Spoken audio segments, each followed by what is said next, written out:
आदम तई ए दुश्मन प्या जोर ले दे पर मौला अपने यार दे रुतबे में दावत दे आदम कानू ही दम तई।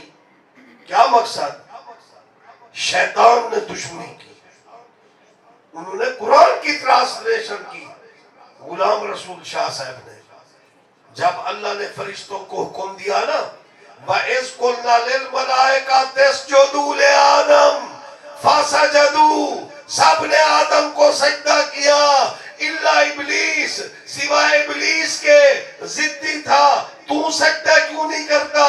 कहने लगा कुरान कुरान कुरान पढ़ रहा हूँ। अहले हदीस बाद में, कुरान पहले। कुरान कहता है खलकतनी मिन नारियू व खलकतहू मिन तीन, आदम मट्टी का बना हुआ है, मैं आग का बना हुआ हूँ, मैं मट्टी के आगे झोंक जाऊं।